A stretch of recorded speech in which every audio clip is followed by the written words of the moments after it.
Alhamdulillah, hari ini merupakan hari bahagia bagi warga Jakarta dan juga Pemprov DKI Jakarta. Kita merayakan ulang tahun Kota Jakarta, sekaligus juga menerima salah satu hadiah terindah di ulang tahun ini, yaitu laporan hasil pemeriksaan BPK, di mana Pemprov DKI Jakarta mendapatkan opini wajar tanpa pengecualian.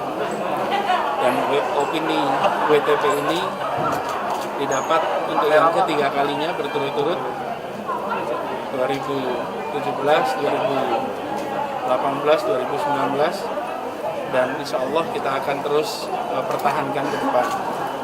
Ada 4 poin penting yang saya rasa perlu digarisbawahi adalah keseriusan untuk menyesuaikan penyajian laporan keuangan sesuai dengan standar akuntansi pemerintah, kemudian pengelolaan keuangan daerah yang didukung dengan sistem pengendalian internal yang alhamdulillah memadai, serta pengungkapan laporan keuangan yang memadai, serta kepatuhan pada seluruh ketetapan undang-undang. Jadi kami menggunakan prinsip-prinsip pengelolaan tata pemerintahan yang baik, dan insya Allah dengan demikian semangat good governance dalam arti yang sesungguhnya, yaitu pengelolaan laporan keuangan yang baik sehingga kita bisa bertanggungjawabkan kepada masyarakat Jakarta khususnya, dan insya Allah ini akan kita pertahankan terus ke depan. Masih ada PR dari LHP yang harus kita tuntaskan. Tadi disampaikan sejak 2005 sampai 2019 masih ada temuan-temuan yang harus kita tuntaskan, khususnya menyangkut aset. Tapi DKI Jakarta merupakan satu-satunya provinsi yang memiliki majelis untuk penetapan status-status aset itu, sehingga insya Allah kita akan bisa tuntaskan ini dalam waktu yang dekat. Gitu. Jadi salah satu asetnya pokoknya semua yang menjadi PR, insya Allah kita tuntaskan. Sama seperti tahun lalu, ketika kita ada PR kita tuntaskan. Jadi nanti setahap demi setahap semuanya dibereskan. di masa lanjutan PSBB transisi ini kira-kira ada hal baru atau kebijakan baru yang mungkin akan dikeluarkan DKI, Pak? Yang khusus tidak ada, karena di dalam 2 minggu ini review tadi pagi yang kami terima dari tim Fakultas Kesehatan Masyarakat Universitas Indonesia menunjukkan bahwa kondisi wabah di Jakarta terkendali. Ketika kita melakukan transisi, warga mulai keluar, kita mengkhawatirkan ada lonjakan. Dan ternyata temuan dari tim Fakultas Kesehatan Masyarakat menunjukkan bahwa itu tidak terjadi. Bahkan angka R kita sekarang berada di posisi 0,98. Pada saat kita memulai transisi 0,99.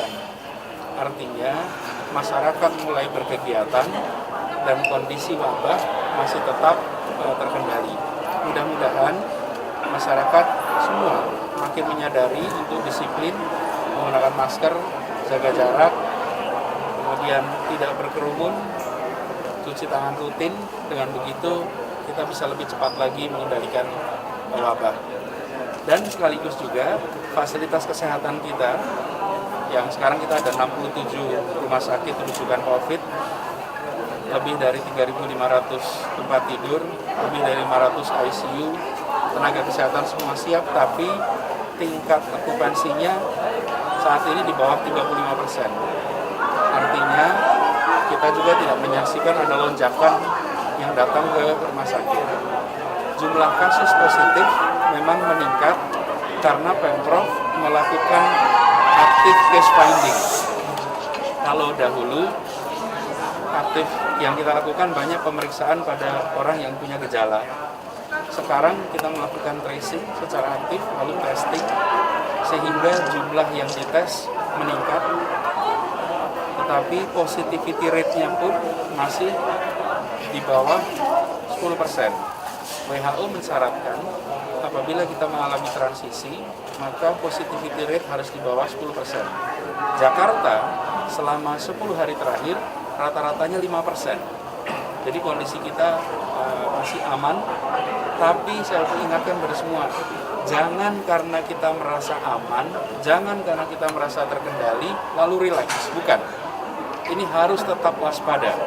Wabahnya belum selesai, PSBB-nya belum selesai, kedisiplinan masih harus dilakukan. Kalau kita terus disiplin, insya Allah ini bisa makin terkendali. Tapi bila kita tidak disiplin, bukan tidak mungkin angkanya makin melonjak. Nah, tentu pemantauan kedisiplinan, pemantauan angka-angka itu menyaksikan 11 juta penduduk. Bukan hanya kasus per kasus.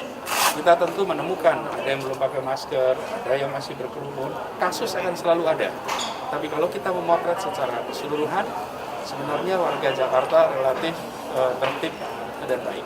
Ya, penanganan pasar sendiri Pak, bakal ada evaluasi nggak sih Pak? Sejauh ini kan ada sejumlah pasar yang memang kasus positifnya ditemukan gitu dari ya, yang itu tadi saya katakan, kita itu punya 153 pasar.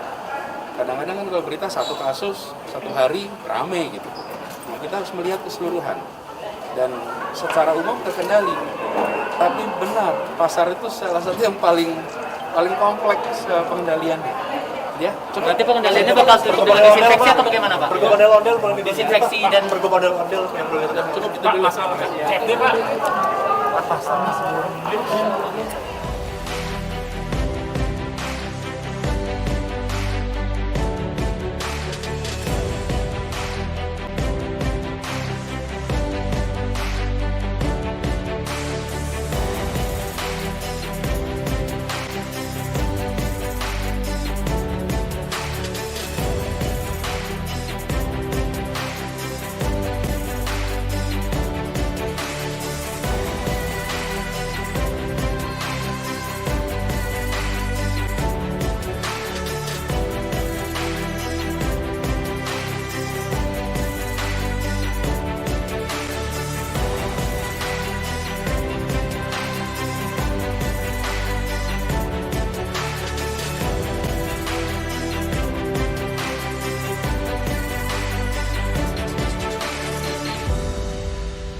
Jadi harapannya seluruh penduduk kita bersama-sama secara kolektif mencegah penularan COVID dengan cara menggunakan masker ini. Ini diberikan secara cuma-cuma, jadi tidak perlu membayar.